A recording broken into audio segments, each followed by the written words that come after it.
Have you looked to what some of the fastest guys in the world, the fastest runners in the world, and how they behave? I have.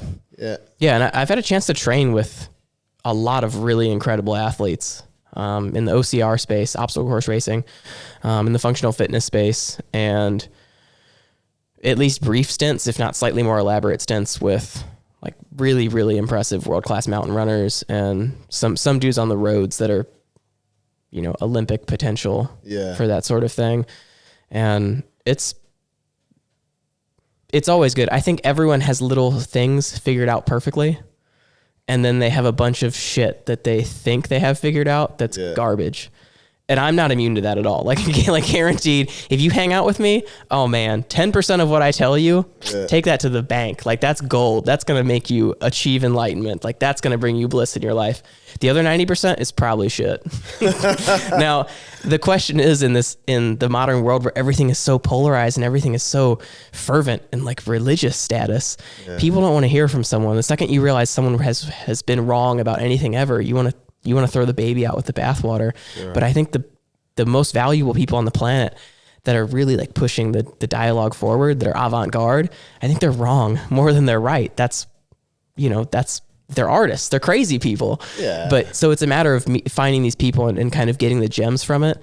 And that's something I'd like to do more of even as time goes by. But living in Colorado in the US, I can go right over to Colorado Springs, and the Olympic Training Center is there, and American Distance Project is out there, and there's some amazing athletes who just go get my ass kicked by every day. But even racing, I think racing I started seeing that as an exchange of culture at some point in my early 20s, where it was like just running next to this guy, I absorbed his confidence for the day. Or you talk to these Northeast Africans and they'll look you right in the face and be like, yeah, you can go 2:16 in the marathon for sure. Like without it, we ran together. You're fine. You will go 2:16 in the marathon.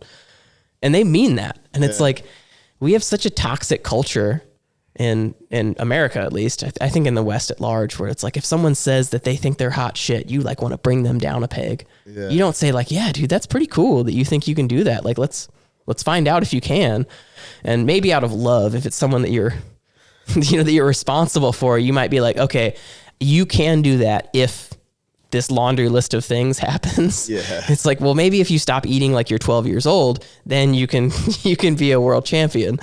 And it's incredible what people, it really is. That's one of the gems that I've seen, but that's part of the draw with something like this Mutter event in Alula is I've done a few obstacle course races, and I have some talent in obstacle course racing, along with just years of building an aerobic base. But it's less that I wanted to come out here and beat these dudes, and equally, at least, that I want to go out there and like just watch them move. I think more than what they could tell me is what they could show me. What do you see to those guys, or to the guys that you've trained with in the States? Top guys, fast guys that you're inspired by. What are some of the biggest differences that you identify between what they are, how they approach training, and how you approach it as well? I mean, I'm all in. Like, I'm very, like, there's no chill in a lot of my training, right? Like, it's if it's controllable, and if you tell me that there's a 1% chance that I'll get a little bit, it's not about even results even. If you could tell me that I'll be a little more blissful on race day if I just eat like 30 grains of sand a day.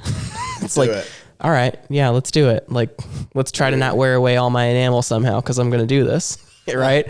And I think a lot of people it is that balance of stress thing. Like, the amount of stress that it would take them to do more of their stuff right would degrade from their performance. And sometimes I suspect that we all we self-select our level of like chaos that we can allow and control that we can put energy into.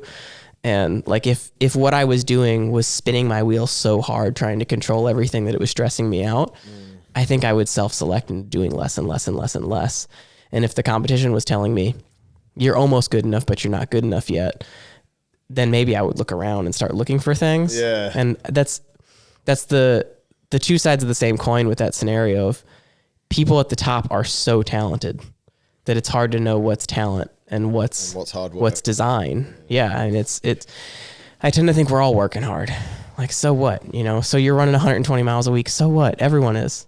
Yeah. You know what? So like, so what? So you bear crawled a half a mile today. Like, who cares? Like, so did this guy. So did this guy. Like, so it's really hard to get an edge on any of that stuff, which is, I think that's what drives me into all the weird stuff. I'm like, okay, what won't people do?